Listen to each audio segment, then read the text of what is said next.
मैं आपको बताऊं कि कुछ नेताओं ने भी झाड़ को काट के अपनी बिल्डिंगें खड़ी कर दी। हाँ, मेरे पास बहुत ऐसे एग्जांपल्स हैं। और यहाँ तक तो ऐसे नेताओं को क्या पनिशमेंट मिलनी चाहिए आपके? देखिए, ऐसे नेताओं को पनिशमेंट बस ये है कि उनको चुनकर मत लाइए। सॉरी टू से कि इन्होंने गोल मैदान को अपनी निजी जायदाद मान ली है, जब जहां जैसे एमएलए फंड से वो पैसे दे देते हैं।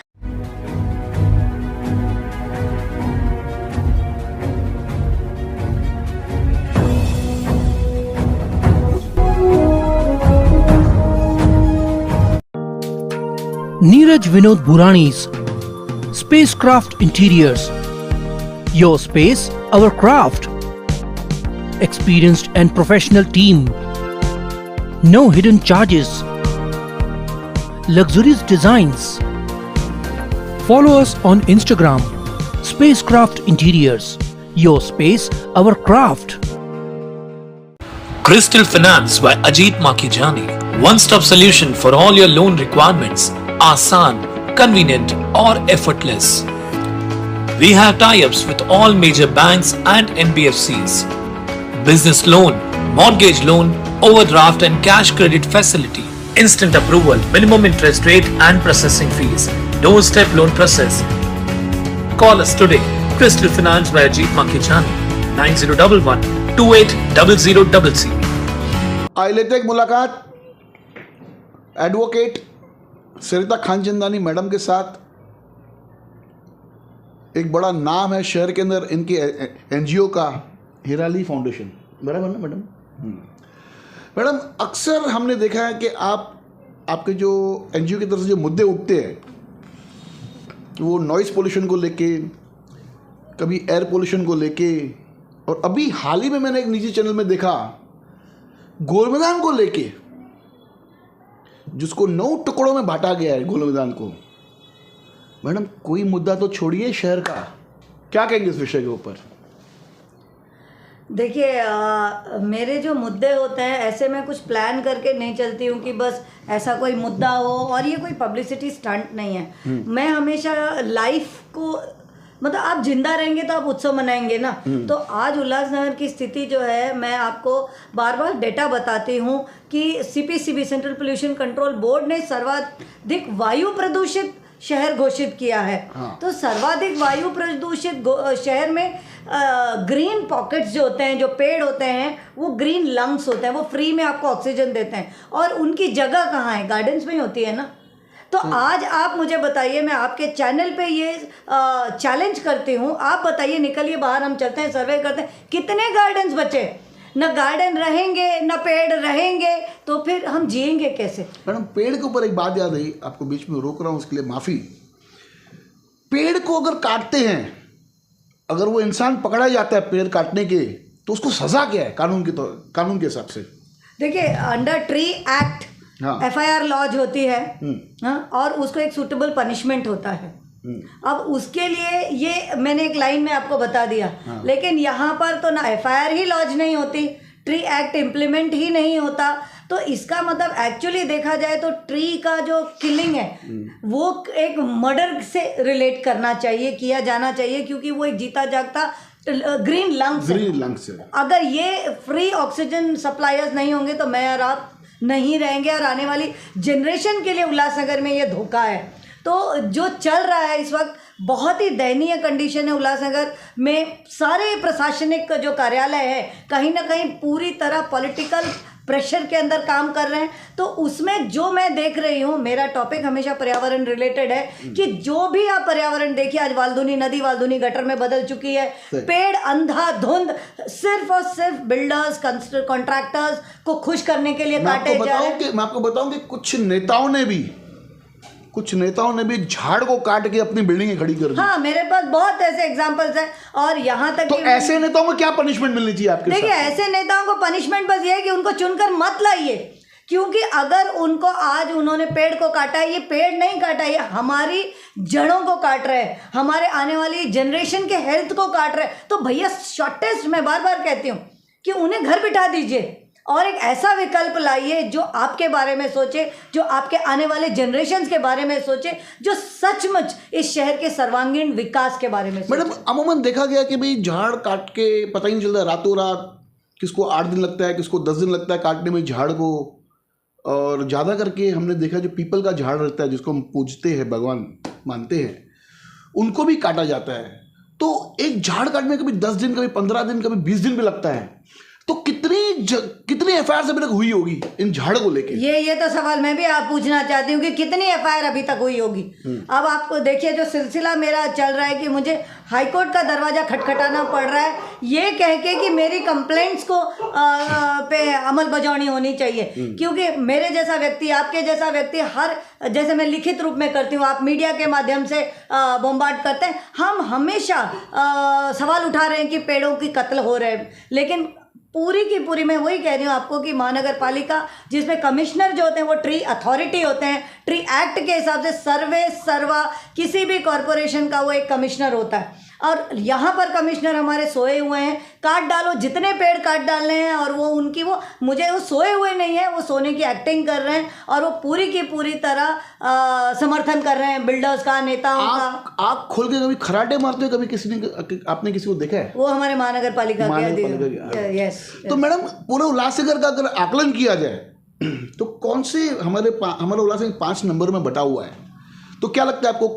कहाँ पर ज्यादा झाड़ की कटाई हुई होगी, ट्री कटिंग हुई रहेगी आपके साथ? यस, उल्लासनगर 1, 2, 3। ये फिर से मैं आपको बताऊं कि एमपीसीबी की रिपोर्ट है, नीरी की ये रिपोर्ट है कि उल्लासनगर 1, 2, 3 सर्वाधिक कॉन्क्रीटाइज्ड हो चुका है। अभी भी थोड़ा थोड़ा पैकेट्स उल्लासनगर 4 और 5 में बचा हुआ है।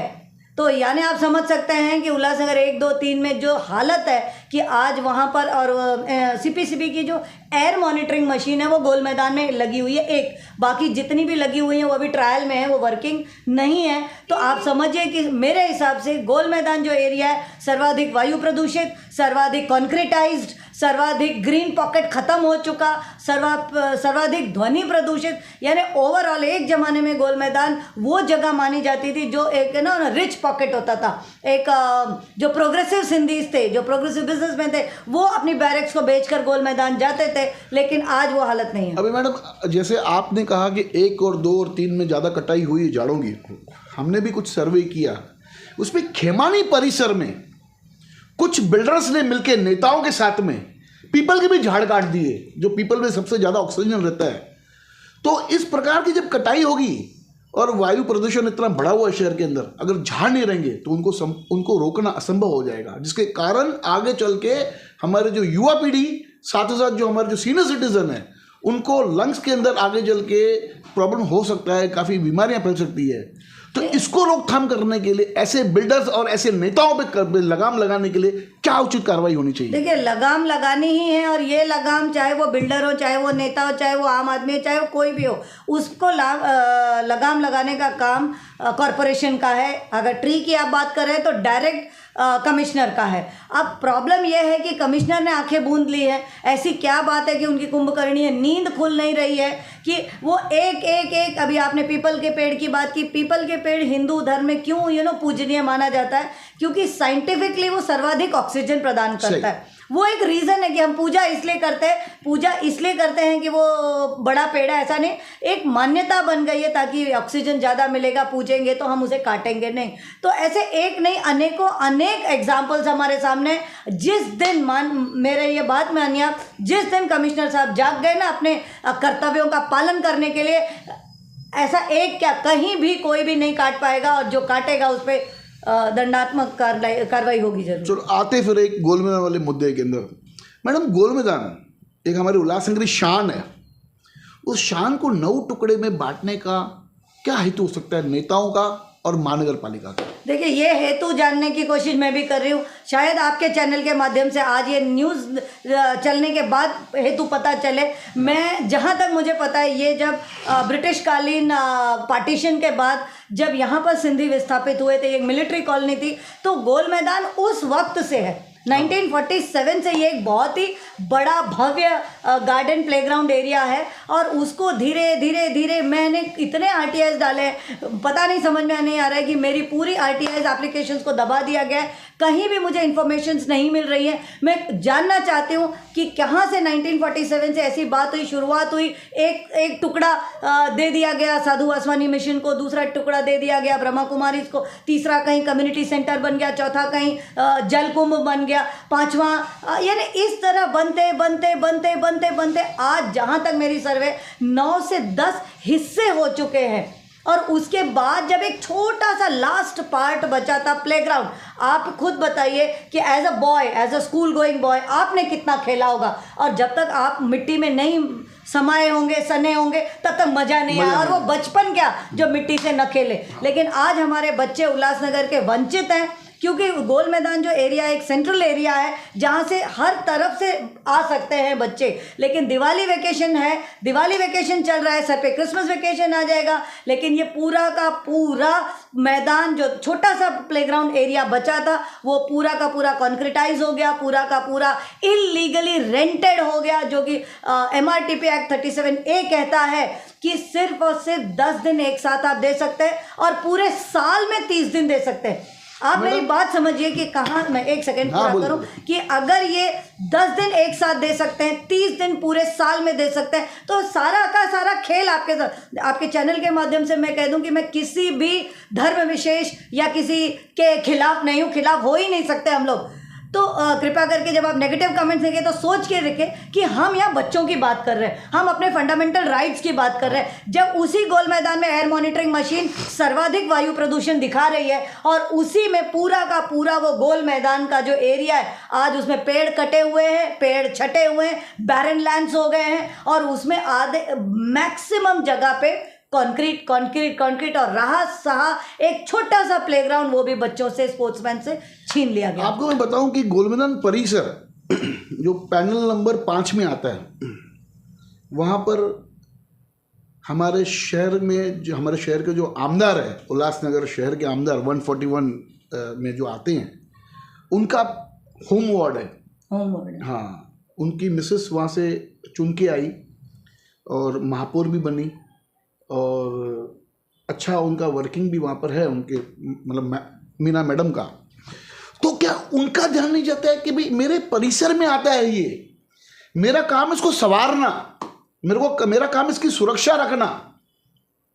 आने वाले चुनाव के अंदर जब ये गोल मैदान परिसर के लोग जब उनसे सवाल पूछेंगे, आमदार साहब आप क्या कर रहे थे, भाई यही बात तो मुझे समझ में नहीं आती कि आमदार साहब कर क्या रहे। आमदार साहब एक कॉन्स्टिट्यूशनल पोस्ट पर हैं। हाँ। मेयर हो या एक नगर सेवक सेविका जो होती है वो एक कॉन्स्टिट्यूशनल पोस्ट पे होती है। मैं और आप गलती कर सकते हैं, मैं और आप को कानून शायद पता नहीं हो, लेकिन जब आप एक संवैधानिक पद पर बैठते हैं, हाँ, तो आपको हर वो ही काम करना है। मैं समझ सकती हूँ आप किसी को फेवर कर सकते हो, किसी को थोड़ा सा आप ढील दे दो, एक लिमिट होती है, लेकिन पूरा का पूरा मतलब ब्लंडर्स कि इन्होंने, आई एम सॉरी टू से, मैं बहुत ही क्लोज हूँ एलानी फैमिली से, लेकिन सॉरी टू से कि इन्होंने गोल मैदान को अपनी निजी जायदाद मान ली है। जब जहाँ जैसे MLA फंड से वो पैसे दे देते हैं, और आज इसका ब्यूटिफिकेशन, आज उसको अलॉटमेंट, आज इसको अलॉटमेंट। और दुख ये बात है कि उस इनॉग्रेशन प्रोग्राम में खुद कमिश्नर साहब बैठे रहते हैं। अभी हाल ही में अभी योगा केंद्र बनाया गया, ये योगा केंद्र खुद अपने आप में एक, मुझे पता नहीं इसका कितने लोग योगा का उपयोग करते होंगे वहाँ पर? मुझे ये नहीं पता है कि उसका कॉन्ट्रैक्ट क्या है, वो किस तरह दिया गया है। हमें योगा केंद्र देने से कोई आपत्ति नहीं है, लेकिन कहीं ना कहीं बच्चे और जिसका हक है उससे वंचित हैं वो।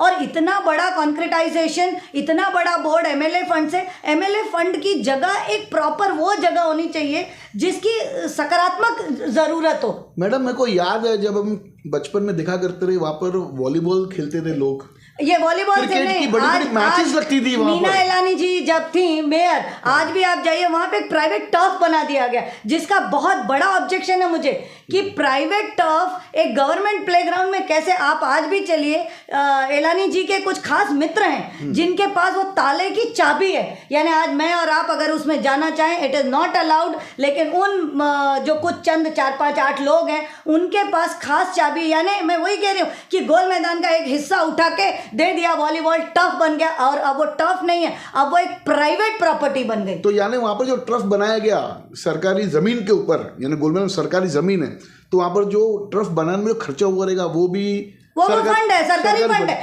फंड सरकारी, लेकिन यूज प्राइवेट। अब यहाँ ये मेरा ऑब्जेक्शन है, और ऑब्जेक्शन में क्यों ना लो ये मैं अपने व्यूअर्स से जानना चाहती हूँ। तो क्यों ऐसे आमदार साहब कर रहे हैं? आपका क्या, आप जैसे कह रहे हैं कि अलानी परिवार से मैं नज़दीकी हम आपकी, तो क्यों ऐसे कभी आपने कभी उनसे बात करने की कोशिश नहीं की, कभी उनको पूछने की ज़रूरत नहीं की कि क्यों आप ऐसे कर रहे हो? हमारे शहर का जो नाक है गोल मैदान, उसके साथ आप ऐसा क्यों गलत कर रहे हो?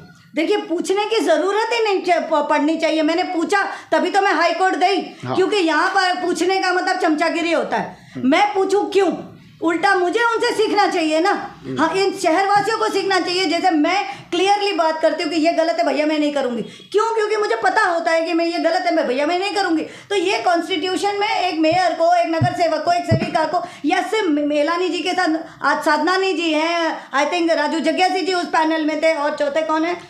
Doctor Prakash Nathani ji. He is a doctor, he is a most educated person. ये 4 जन मिलके प्लस उनको एक एमएलए मिला, उनको इतना नहीं समझ में आया कि एमआरटीपी एक्ट का क्या होता है। आज भी आधी रात के सत्संग में हमारे एमएलए साहब वहाँ हाथ जोड़े हुए खड़े। यानी ये 40 दिन का सत्संग, उसके लिए 20 दिन पहले, 20 दिन बाद में, यानी 80 से 100 दिन चले गए। यानी मैं, देखिए धर्म क्या कहता है, कृष्ण क्या कहते हैं कि आपको धर्म के लिए सैक्रिफाइसेस करनी पड़ेगी। धर्म मतलब सच्चाई। ऐसा कौन सा धर्म होता है जो गलत परमिशन लेके किसी का हक छीन के वो फिर आप उसको एक, दिस इज नॉट प्रैक्टिकल। फिर आप मेरे को कुछ, कहीं आप लोगों को कुछ नहीं मिलता है तो आप मुझे फंसा देते हो धर्म के जाल में। वैसे भी जैसे मुझे कोई फर्क पड़ता है, मैं तो वो चाल चल रही हूँ। अभी तो वकील बन गए।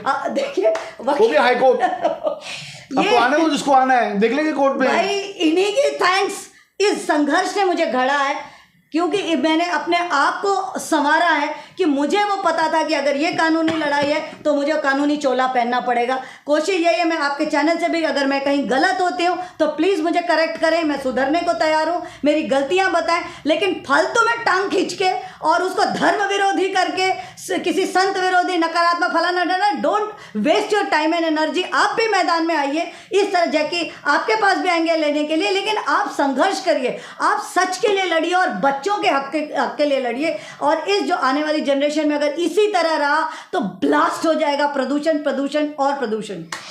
आज बहुत अच्छा लगा, मैडम से काफ़ी समय के बाद बात हुई है, और ऐसे होना चाहिए शहर वासियों को, कि ऐसे शहर के नागरिकों को कि अपने शहर के लिए इतना गुस्सा होना चाहिए अंदर कि मेरे शहर में गलत क्यों हो रहा है भाई, मेरे शहर में गलत क्यों हो रहा है। तो हम जल्दी आमदार साहब से भी लेंगे इस विषय के अंदर मुलाकात, और साथ ही साथ में जो वहाँ पर जो माजी 4 नगर सेवक है उनको भी बोलेंगे आप हमारे चैनल पे आके इस बारे में आके कुछ कहें कि आखिर गोल मैदान परिसर को क्यों 9 टुकड़े में बांटा गया, और इसमें आपकी क्या राय है। आपके चैनल के माध्यम से मैं प्लीज सारे नागरिकों से कहती हूँ कि ये जो है ना गुड बनने का आप नाटक छोड़ दीजिए, सच को सच बोलिए। क्यों हम डरते हैं हमारा नाम खराब हो जाएगा, असा नालो ना अच्छे, आमचं नाव यायला ना पाहिजे। लेकिन आपको प्रॉब्लम की सोल्यूशन भी चाहिए, लेकिन आपको उसके लिए आवाज़ भी नहीं उठानी। आपको एक फ्रीडम चाहिए, लेकिन आपको यही बार बार नगर सेवक चाहिए। आपको बदलाव चाहिए, लेकिन आप कदम नहीं उठाना चाहते। आपको सब कुछ पॉजिटिव चाहिए, लेकिन आपका नाम नहीं आना चाहिए। ऐसा नहीं होगा भैया। लड़ने के लिए ये हमें फ्रीडम भी तब मिला जब हमने सैक्रिफाइस की। तो प्लीज, आज ये गुड पीपल आर साइलेंट, तभी तो बैड आर वायलेंट। तो मैं इस चैनल के माध्यम से बार बार यही गुजारिश करती हूँ सभी सच्चे और अच्छे लोगों को कि आवाज उठाए, गलत के खिलाफ आवाज उठाए। पढ़े लिखे लोगों को आना चाहिए, चुन के आना चाहिए। Yes. जाते जाते काफी दिनों से एक सवाल, मेरे काफी मित्रों ने मुझे फोन किया कि भैया सवाल को क्या हो गया, सवाल क्या हुआ।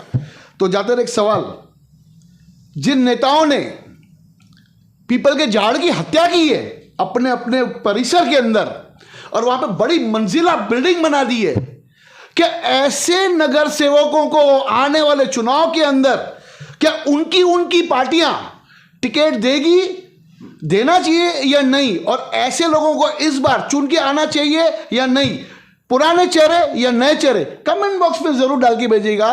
धन्यवाद। देखते रहिए फिट्सबॉगी न्यूज़ चैनल।